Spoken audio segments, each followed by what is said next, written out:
शरीर की अस्वस्थता के कारण चरण पधारे।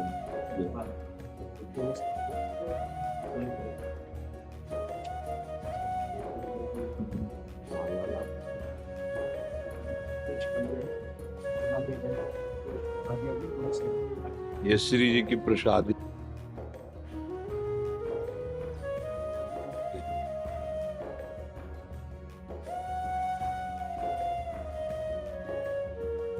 बहुत कृपा करी, बड़ा सुख मिला, आप दर्शन दिए आकर। प्रभु कृपालु हैं, आप जैसे महाभागवतों के दर्शन उन्हीं की कृपा से मिलते हैं। बड़ी डॉक्टर चंचल जी भोपाल से। राधे राधे श्री हरिवंश। महाराज जी आपके चरणों में कोटि कोटि प्रणाम। महाराज जी गुरु के चरणों में आजीवन निष्ठा बनी रहे, इसके लिए मैं क्या करूं? क्या भक्ति मार्ग में ऐसा होता है कि अपने गुरु के प्रति निष्ठा हट भी जाए?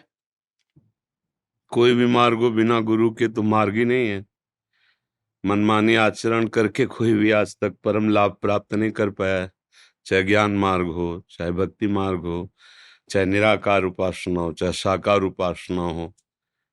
मुझे लगता है लौकिक सिद्धि भी गुरु कृपा से ही प्राप्त होती है, फिर परमार्थिक और पारलौकिक सिद्धि तो बहुत बड़ी बात है।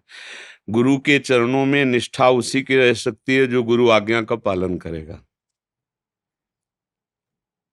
मंत्र मूलम गुरु वाक्यम, गुरु के वचन ही मंत्र का मूल है। गुरु सेवा का सही स्वरूप गुरुदेव की आज्ञा पर अपने तन मन प्राणों का संचलन करना। प्राण मतलब श्वास, एक एक श्वास जो गुरु प्रदत्त नाम है, एक एक आचरण गुरु आज्ञा अनुशासन में, हमारे मन का संकल्प विकल्प गुरु आज्ञा के अधीन, तब तो निष्ठा निर्वाह कर सकता है। नहीं, गुरु की बाहरी दी हुई अनुकूलता को वो कृपा मान करके हर्षित होगा, लेकिन जब वो आंतरिक कृपा करेंगे, प्रतिकूलता देंगे तुम्हारे अहंकार का नाश करने के लिए, तब फिर टिक नहीं पाएगा, फिर उसकी गुरु निष्ठा नहीं टिक पाएगी। यदि गुरु के द्वारा दिए हुए दुलार को उसने अपने सद्गुण या सेवा फल माना, तो जब गुरु शासन करेंगे उसके अहंकार पर, क्योंकि कोई भी परमार्थिक वस्तु मान युक्त पुरुष को नहीं जागृत होती, चाहे वो इष्ट जागृत करे या गुरु। मान रहित हृदय में ही आध्यात्मिक प्रकाश होता है। निर्मान अमोहा जित संग दोषा अध्यात्म नित्या विनिवृत्त कामा द्वंद्वैर विमुक्ता। यहाँ उस परम पद का स्वयं प्रकाश हो जाता है, अर्थात देहाभिमान स्थूल सूक्ष्म कारण का जीव ही नष्ट हुआ तो स्वरूप बोध हो गया। यही परम पद है, अपने दास स्वरूप का या अपने आत्म स्वरूप का जिस भाव से चल रहा है उसे अनुभव हो जाना। इस अनुभव में सबसे बड़ी बाधा है देहाभिमान, अहंकार। अहंकार के कारण ही गुरुजनों की सेवा में रहते हुए भी हम लाभ नहीं ले पाते आध्यात्मिक। इसलिए गोस्वामी जी ने कहा गुरुपद पंकज सेवा तीसरी भक्त अमान, मान रहित। अच्छा, दुलार से मान नष्ट नहीं होता, मान की पहचान दुलार से नहीं होती। जब अनुकूलता मिलती है तो सबको लगता है मेरे भगवान है, लेकिन जब तुम्हारे अहम पर चोट पहुंचे और तुम्हारी मान्यता के प्रतिकूल उनका शासन हो, क्योंकि हमारी मान्यता प्राकृतिक ही होगी, मन बुद्धि के अनुसार ही होगी, और गुरुदेव अप्राकृत चिदानंद स्थिति देना चाहते तो हमारे मन को प्रतिकूल ही लगेगी। उस समय उसको सह करके और जैसे अनुकूलता में दैन्यतापूर्वक उनका आदर और उनके वचनों का अनुगमन कर रहे थे वैसे ही करते रहे तो गुरु निष्ठा बन जाएगी। और जिसके अंदर गुरु निष्ठा आ गई तो आराध्य देव उसके अधीन हो जाते हैं, चाहे वो बोध हो चाहे वो भगवान की रति हो, दोनों में गुरु मोक्ष मूलम गुरु कृपा। बिना गुरुदेव की कृपा के न शुद्ध भक्ति प्राप्त होती है न शुद्ध बोध प्राप्त होता है। ज्ञान तब माना जाता है वास्तविक जब वो विषयों पर विजय प्राप्त कर ले। अगर विषय भोगों की लालसा बनी रही तो अज्ञान ही ज्ञान के रूप में छल कर रहा है हमारे साथ। जब ज्ञान जागृत होता है तो इंद्रियां अंतर्मुख होकर के भगवदाकार होने लगती हैं। श्रद्धावान को ही ज्ञान प्राप्त होता है। श्रद्धावान लभते ज्ञानम तत्परा संयतेन्द्रिया और ज्ञानम लब्ध्वा पराम शांति मचरेणाधिगच्छति। जब परम ज्ञान प्राप्त होता है जिसे बोध कहते हैं, अब निष्ठा विचलित नहीं हो सकती। जब तक बोध नहीं होता तो निष्ठा विचलित होने की संभावना है। इसलिए आजीवन गुरु वचनों में जिन्होंने जीवन समर्पित कर दिया वो सच्चे गुरु सेवक हैं। गुरु के चरण दबाना, गुरु का वस्त्र प्रक्षालन करना, गुरु का प्रसाद पात्र मार्जन करना, ये अहोभाग्य है। पर इतना करते हुए उनकी आज्ञा का उल्लंघन करना, उस पर ध्यान न देना, तो मुझे लगता है गुरु की आध्यात्मिक वस्तु पर अधिकार नहीं प्राप्त कर सकता वो शिष्य। जो गुरु के शरीर से भी है पर गुरु की आज्ञा नहीं पालन करता, तो उसे भौतिक अधिकार तो प्राप्त हो सकते, आध्यात्मिक अधिकार नहीं। क्योंकि सदगुरु को प्रिय है अपने शरीर से ज्यादा अपना सिद्धांत। अगर शास्त्रीय सिद्धांत गुरुदेव की आज्ञा के अनुसार पालन नहीं करते, तो मुझे जैसा संतों से सुनने और देखने को मिला है कि उसको जो आध्यात्मिक प्रकाश चाहिए वो नहीं हो पाएगा। जब हम भ्रमण करते थे तो बहुत से ऐसे चरित्र देखने को मिले। इससे पता चला कि गुरु की शरीर सेवा में है पर उन्होंने गुरु को समझा नहीं। गुरु के पास जो वस्तु थी उसको देख नहीं पाए। भौतिक प्रभाव को, भौतिक वस्तुओं को उन्होंने गुरु का महत्व समझा। ये तो माइक है, इस पर गुरु के अंतर में एक ऐसी दिव्य वस्तु विराजमान है जिसके प्राप्त होने के बाद फिर कुछ प्राप्त करना बाकी नहीं रहता। और वो वस्तु गुरु कृपा, और गुरु कृपा उसी पर होती है। आज्ञा समन सुसाहब सेवा, अपने साहब की सबसे बड़ी सेवा है उनकी आज्ञा पे चलना। एक बार हमारे यहाँ आचार्य ललिता शरण जी महाराज की सेवा में जो एक रहते थे, तो उन्होंने कहा एक हमारे यहाँ निज मंत्र है प्रेम प्राप्ति के लिए, तो कहा कि जय जय हमको निज मंत्र दे दो। हट, चुपचाप सेवा में लगा रहे, अभी निज मंत्र का अधिकारी थोड़ी हुआ है तो आचार्य डांट लगा दी। उस 2 बजे उठते थे और फिर जल मांगते थे, थोड़ा सा जल लेकर फिर शौच क्रिया आदि। तो 2 बजे उठे, उनका हरिवंश दास बोले जय जय, वो कुआं से पानी खींच रहे थे, जय जय, बोले सामने आओ, छोड़ दिया बाल्टी ऐसे, बिल्कुल जी महाराज। जल लाना, बोले महाराज जी जल तो बाल्टी रस्सी तो कुआं में गई, हम जले खींच रहे थे, आपका आदेश हुआ जैसे तुरंत आ जाओ। तो बोले ठीक है, अच्छा दूसरी बाल्टी और रस्सी मंगा देते, कल स्नान करके आ जाना तो मैं निज मंत्र दे देंगे। पहले दिन डांट लगाई थी, दूसरे दिन अपनी तरफ से कहा क्यों, आज्ञा पे है, आज्ञा पे है तो तत्काल वो वस्तु मिल। एक बार संदीपनी जी जिस विद्यालय में पढ़ रहे थे, गुरुकुल में बहुत से छात्र थे, तो गुरुजी ने उन्मत्त लीला की, बड़ी प्रियता देख करके उन्मत्त लीला की, थूक देना, रजमार, मानो गुरुदेव जैसे विक्षिप्त हो गए ऐसी लीला। अब धीरे धीरे सब विद्यार्थी भागना प्रारंभ, संदीपनी जी केवल बचे। वो अपने गुरु को स्नान कराना, उनके वस्त्र प्रक्षालन करना, भिक्षा मांग के लाना, उनको पवाना, उनके द्वारा किया हुआ प्रतिकूल व्यवहार चुपचाप सहना। कुछ ही दिन के लिए उनकी लीला थी, फिर स्वस्थ जैसी लीला की, और कहा पता नहीं कौन सा उन्माद आ गया था, बेटा सब कहाँ गए? तो उनका गुरुजी आपने जो प्रतिकूल व्यवहार किया तो सब लोग भाग गए और कह रहे थे गुरुजी अब पागल हो गए, तो इसलिए। तो बोले तुम क्यों नहीं गए? बोले गुरुजी फिर आपको भिक्षा कौन पवाता आके, और आपको स्नान, तो हमने तुम्हारे साथ प्रतिकूलता नहीं की क्या? बोले गुरुजी अब हमारा कुछ रह ही नहीं गया, ये तन आपका, प्राण आपका, मन आपका, आप प्रतिकूलता करो अनुकूलता करो आपका विषय, हम तो आपके बिके हुए दास है।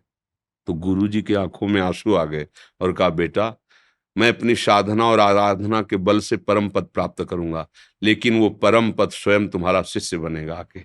तो ब्रह्म की जो प्रतिष्ठा साक्षात भगवान श्री कृष्णचंद्र वो नीचे बैठे और संदीपनी जी ऊपर बैठे। गुरु कृपा ही केवलम।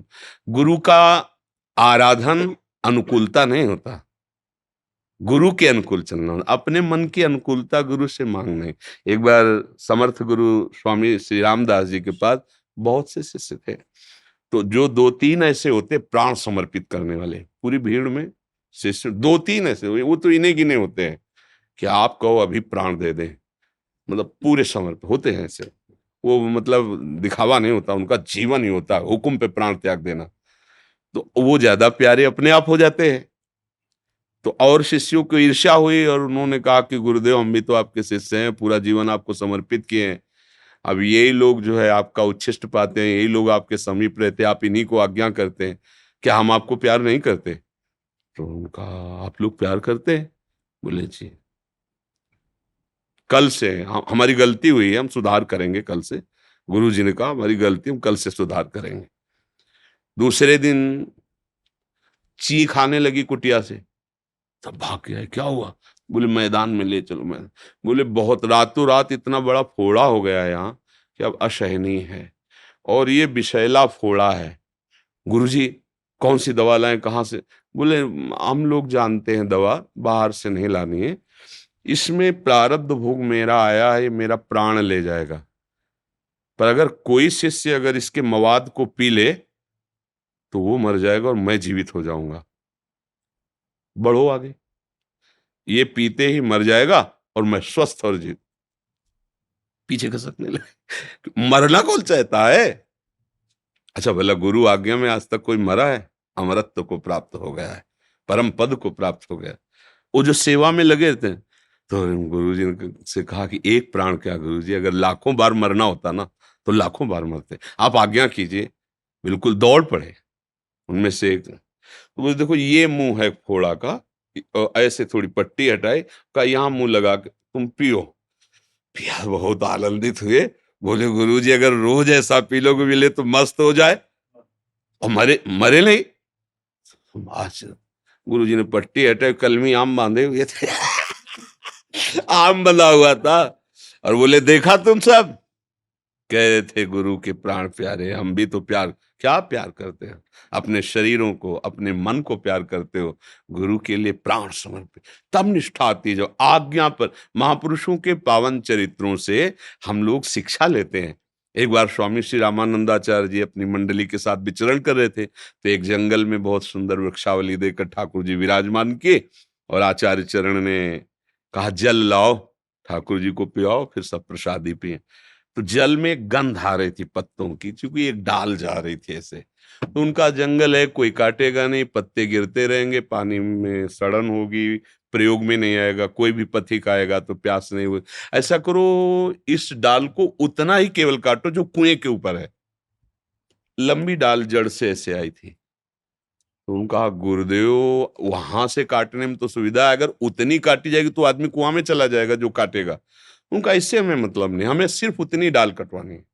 संतों की उनमें खड़े हुए प्रणाम किया, आज्ञा कीजिए गुरुदेव। उनका सुना नहीं, कहा कि इतनी काटोगे तो कुआं में ही चले जाओ। बोले गुरुजी कुआं में क्या, हम नरक जाने के लिए तैयार है, आप आज्ञा तो कीजिए। तो बोले बस इतनी काट दो। तो वो चढ़ करके, अब पकड़ना भी पड़ेगा, तो उधर ही शाखाएं थी, ऐसे पकड़ा, ऐसे काटा। गुरु की आज्ञा बस इतना ही, अगर वहां मूल से काटना हो तो आराम से काट करके पूरी डाल हटा दे। गुरु आज्ञा उतना ही काटा, ये काटा तो कुल्हाड़ और वो सहित कुएं में चले गए। सब शिष्यों ने, गुरु जी वो तो मर गए होंगे, अब भाई कुछ हो, हमने आज्ञा कर दी। संतों के सबके चेहरे देखे। थोड़ी देर के बाद नमो नमः, जय हो ऐसी ध्वनि सुनाई दी, और देखे कि वो तेजस्वी स्वरूप धारण के ऊपर आ गए। वह कहाँ चले गए थे बेटा?